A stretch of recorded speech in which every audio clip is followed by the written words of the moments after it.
ಎಲ್ಲೆಡೆ ವೈಕುಂಠ ಏಕಾದಶಿ ಸಂಭ್ರಮ ಮನೆ ಮಾಡಿದೆ.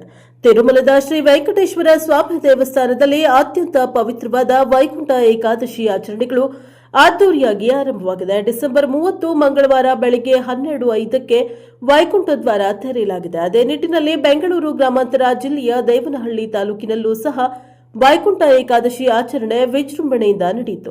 ದೇವನಹಳ್ಳಿ ತಾಲೂಕು ಇಲತುರೆ ಗ್ರಾಮದಲ್ಲಿ ಶ್ರೀದೇವಿ ಭೂದೇವಿ ಸಮೇತರಾಗಿ ಮುತ್ತುರಾಯಸ್ವಾಮಿ ದೇವಾಲಯದಲ್ಲಿ ವಿಜೃಂಭಣೆಯಿಂದ ವೈಕುಂಠ ಏಕಾದಶಿಯನ್ನ ಭಕ್ತಿಯಿಂದ ಆಚರಣೆ ಮಾಡಲಾಯಿತು.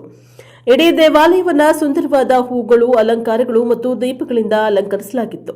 ಈ ದೃಶ್ಯಗಳು ಭಕ್ತರ ಕಣ್ತುಂಬಿಕೊಂಡರು ಎಂದು ಸ್ವಾಮಿಯನ್ನ ಶ್ರೀದೇವಿ ಮತ್ತು ಭೂದೇವಿಯೊಂದಿಗೆ ಮುಂಜಾನೆಯಿಂದ ಸಂಜೆವರೆಗೂ ಸ್ವಾಮಿ ದರ್ಶನಕ್ಕೆ ಅನುವನ್ನ ಮಾಡಿಕೊಡಲಾಗಿತ್ತು. ಇಲತುರೆ ಗ್ರಾಮದ ಮುತ್ತುರಾಯ ಸ್ವಾಮಿ ಗುಡಿಗೆ ದೇವನಹಳ್ಳಿ ಮಂಡಲ ಅಧ್ಯಕ್ಷ ಎಲ್ಎನ್ ಅಂಬರೀಶ್ ಗೌಡ, ವಿಕೆ ನಾರಾಯಣಸ್ವಾಮಿ, ದೊಡ್ಡಜಾಲ ಗ್ರಾಮ ಪಂಚಾಯಿತಿ ಮಾಜಿ ಅಧ್ಯಕ್ಷ ಮಹೇಶ್ ಸೇರಿದಂತೆ ಅನೇಕ ಭಕ್ತ ಸಮೂಹ ವೈಕುಂಠ ದ್ವಾರದ ಮೂಲಕ ಸ್ವಾಮಿಯ ದೇವಾಲಯ ಪ್ರವೇಶ ಮಾಡಿ ಪುನೀತರಾದರು. ಅದೇ ಸಮಯದಲ್ಲಿ ಸಮಾಜ ಸೇವಕ ಕೃಷ್ಣಪ್ಪ, ವಿಜಯಕುಮಾರ, ಶ್ರೀಮತಿ ಅಂಬುಜಾ ಸೇರಿದಂತೆ ಸಹಸ್ರಾರು ಭಕ್ತಾದಿಗಳು ಈ ದಿವ್ಯ ದೃಶ್ಯವನ್ನ ವೀಕ್ಷಿಸುವ ಮೂಲಕ ಭಕ್ತರು ಪುಣ್ಯವನ್ನ ಪಡೆದು ಪುನೀತರಾದರು.